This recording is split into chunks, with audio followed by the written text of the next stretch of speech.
প্ৰধান শিক্ষয়িত্ৰীৰ বিৰুদ্ধে গুৰুতৰ অভিযোগ বিদ্যালয় পৰিচালনা সমিতিৰ। বিদ্যালয়ৰ গৃহ নিৰ্মাণ কৰি লৈ যোৱা ৫৮,০০০ টকা আত্মসাৎ কৰাৰ অভিযোগ। ছাত্ৰ ছাত্ৰী ইউনিফৰ্মৰ বিনিময়ত কমিছনৰ অংকৰ অভিযোগ প্ৰধান শিক্ষয়িত্ৰীৰ বিৰুদ্ধে। জলগাঁও শিয়ালমাৰী খুঁটি প্ৰাথমিক বিদ্যালয়ৰ প্ৰধান শিক্ষয়িত্ৰীৰ বিৰুদ্ধে কেইবাটাও গুৰুতৰ অভিযোগ উত্থাপন কৰিছে বিদ্যালয়খনৰে পৰিচালনা সমিতিৰ সভানেত্ৰীসহ কেইবাগৰাকী বিষয়ববীয়াই। অভিযোগ অনুসৰি চৰকাৰে বিদ্যালয়খনৰ শ্ৰেণীকোঠা নিৰ্মাণৰ বাবে আবণ্টন দিছিল 10 লাখৰো অধিক টকা।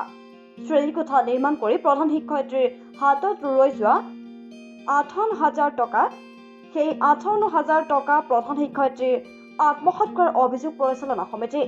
আনহাতে শিক্ষাৰ্থীৰ ইউনিফৰ্মৰ নামত প্ৰধান শিক্ষয়িত্ৰীগৰাকীৰ কমিছন লাগে বুলি অভিযোগ উত্থাপন হৈছে।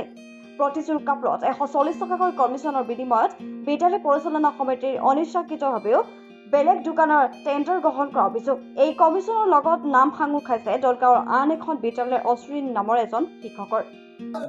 আজি স্কুলৰ ঘৰৰ লৈ কিবা 1,16,000 টকা তাৰ কাম আহিছিলে। 10,16,000 টকা কাম আহিছিলে। তাৰপিছত বাইদেউ কেনেকুৱা কাম কৰিছে মই নাজানো, মোক চহী লাগে চহী দিছোঁ। তাৰপিছত বাইদেউ নিজে মোক দি কৈছে যে 1,25,000 টকা তাৰ লাভ আছে। তাৰপিছত বাইদেউ কিবা ফিল্টাৰ কাম কৰিছে, কাম কৰি তাৰ কাছে 57,000 টকা তাৰ কাছে ৰেহাই হৈছে। তাৰপিছত বাইদেউ ঘূৰিছে ৰাহি হৈছে।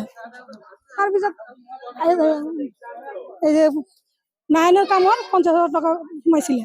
তাৰপিছত বাইদেউ মোক ক'লে যে বাইদেউ এনেকুৱা এটা ঘৰ আগতে কৈছে যে ঘৰটো আহিব, অশ্বিনী ছাৰক কিবা এটা ঘোষ দিব লাগে, আমাক 10,000 টকা ইয়াৰ পৰা তুলি দিয়ক। আমি ক'ৰ পৰা তুলি দিম, আমাৰ তাতে পইচা নাই। ক'লে নাই, দলগাঁৱৰ কিবা ছাৰ বাইদেউ ছাৰ অশ্বিনী ছাৰ কিয় চাকৰি কৰে মই নাজানো,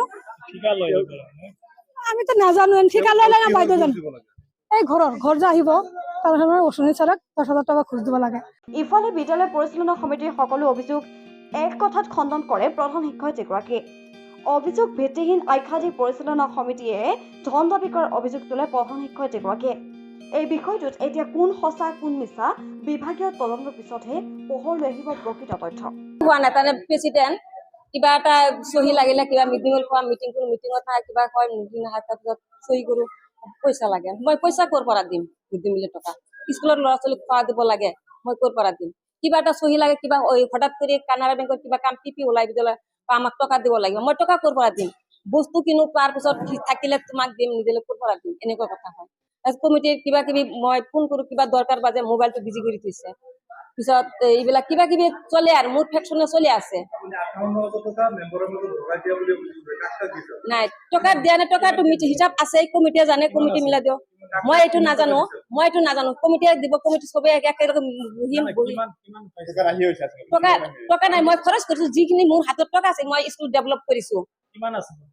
মোৰ হাতত টকা নাই, 1 টকা নাই।